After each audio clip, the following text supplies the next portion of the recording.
satisfy our. All the holy places they come and stay here in Kartik month to worship Jamuna and Lord Krishna. Even the holy places want to become pure because people are going to and depositing all their sins throughout the year. All the holy places are collecting all the sins. So once in a year they come here and they deposit. Here at 7:30. Nice to watch.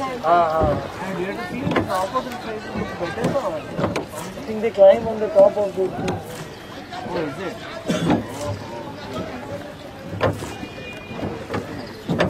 But if we go in a boat, then we can see the Aarti well.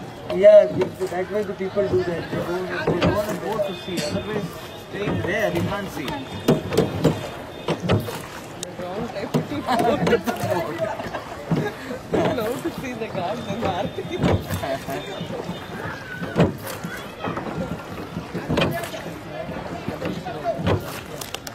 The घाट है, वो घाट different. और सरस्वती घाट किधर है? वो घाट किधर है? पूरा सामने.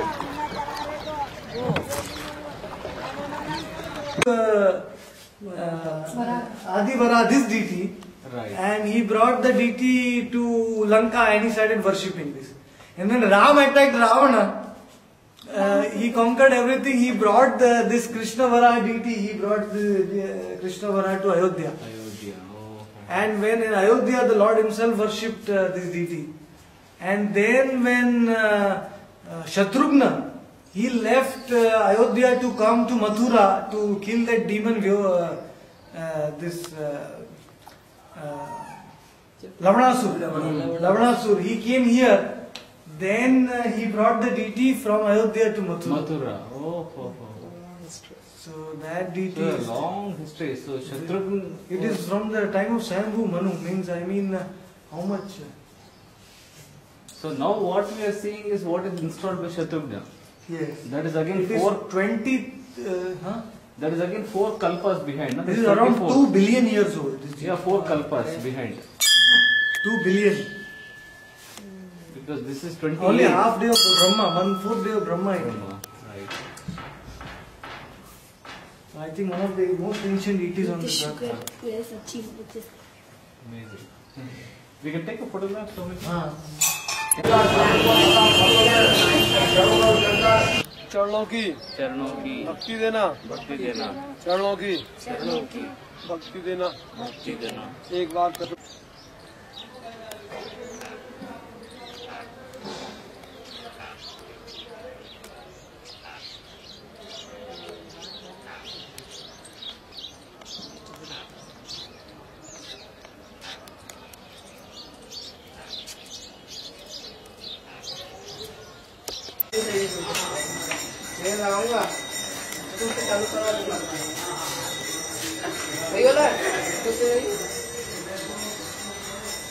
एक गुरु ने पकड़ा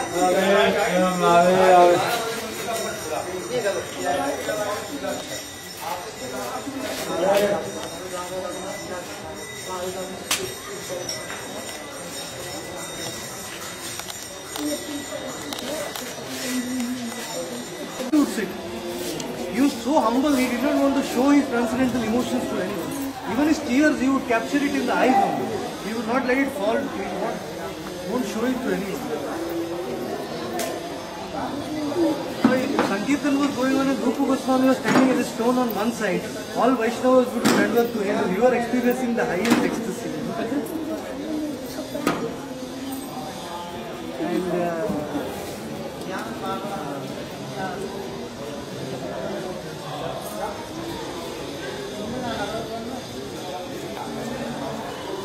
And you can repeat one verse after me. Srimad Rupa Padam Bhojau Bhakti Syachad Janmani. When I come here, I hold the straw in my feet and I repeatedly beg that I attain the lotus feet of Rupa Goswami one day, because when I attain his lotus feet, then Radha Krishna are very easily available. They are already there. In fact, Bhakti Siddhanta Saraswati Thakur, before he was just about to leave from this world, he called one of his disciples and he said, "You sing that song of Rupa Goswami." The lotus feet of Rupa Goswami are my bhajan and they are my pujana. And they are the treasure of my life. Narottam Das Thakur, he sings like that. Because without Rupa Goswami's lotus feet, not possible to attain Radha Krishna. Because Radha Krishna's main assistant is Lalita. Without Lalita, you cannot go to Radha Krishna. And Lalita's mercy, only Rupa Goswami can get in this world. In fact, Prabhupada, you know, how did he go to America? Where Prabhupada got the blessings to go to America? From Rupa Goswami. His room is here. इधर से आइए. Okay. That is Prabhupada's room. You see that? Right. This one is it? Yeah. So you came here.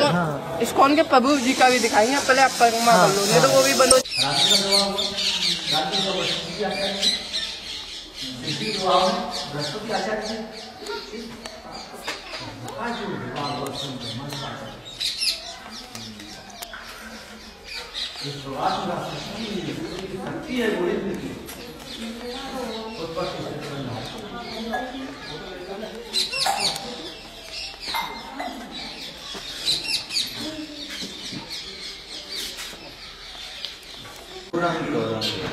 Golden effulgence coming. Nanda Maharaj immediately handed over Krishna to Radha, and Radha Rani knew Krishna because Radha Rani knew Krishna's complete glories. So she took Krishna to Mandirvat in her hands, and immediately when they were alone, that baby Krishna became Kaishor Krishna. He expanded. He became 16-year-old Krishna playing the flute, Tribhanga Swarup. And immediately Brahma knew this is my chance. He descended with his swan. So this is the time for the marriage.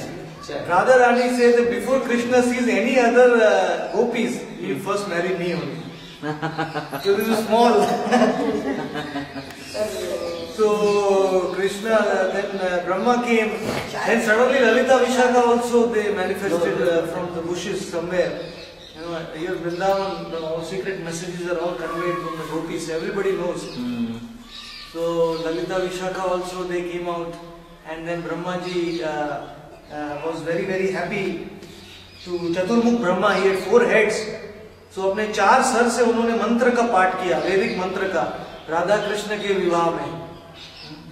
अपने 4 sir से, और वो उनकी 8 आंखों से रो रहे थे, प्रेम से बोल रहे थे, राधा भंडिर बिहारी की जय, राधा भंडिर बिहारी की जय.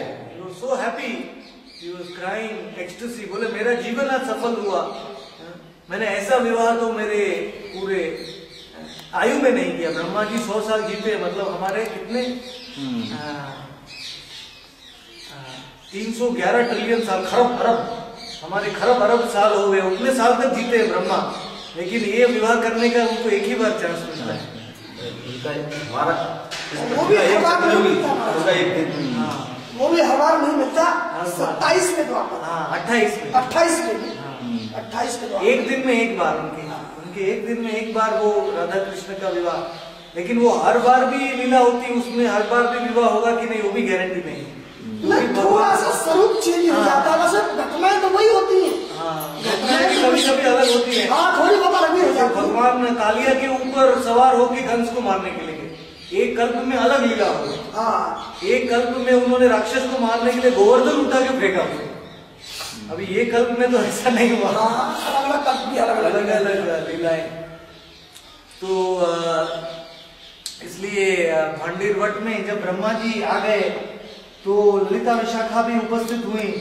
दोनों की अभिलाषा जानकर ब्रह्मा जी ने वैदिक मंत्रों का शुरुआत किया और किशोर किशोरी का गंधर्व विवाह किया. गंधर्व विवाह मतलब क्या होता है पता है आपको? Love marriage. But it was not love marriage, it was arranged marriage. When Brahmaji was rounding the chanting many mantras, how we can see it is the love marriage? It is clearly. नहीं भाई साहब, ये जो गंधर्व विवाह, ये दिव्य गंधर्व विवाह, ये संसार के भौतिक गंधर्व. But we are not Divya. लेकिन Radha Krishna Divya. Radha Krishna Divya, we cannot understand that lila. But we can say only for the satisfaction of our mind that marriage was not love marriage. When Brahma ji is Purohit, there is not any need of Purohit in love marriage. भगवान अपना कैशोर अवस्था में ही प्रकट हो जाते हैं। जैसे रासलीला में चतुर्भुज रूप में भी बन के झाड़ियों में छुप गए, लेकिन राधा जी आ गई तो वापस मुरलीधर कैशोर हो गए। बाकी गोपियां चली गई वो नारायण की पूजा करके, लेकिन राधा जी के सामने भगवान नारायण का स्वरूप भी नहीं रख पाए। He again became कैशोर। So because even when Krishna is a child, still that Kaishora stage is included, it is already there in his childhood form. Because God includes everything. भगवान के सब वय सब आयु उनके स्वरूप में रहते हैं, इसलिए बाल्य अवस्था में भी वो कैशोर अवस्था प्रकट कर सकते हैं। कैशोर अवस्था में भी बाल्य अवस्था रुक्मिणी और द्वारका के रानियों को दिखा दिया वो बाल्य लीला।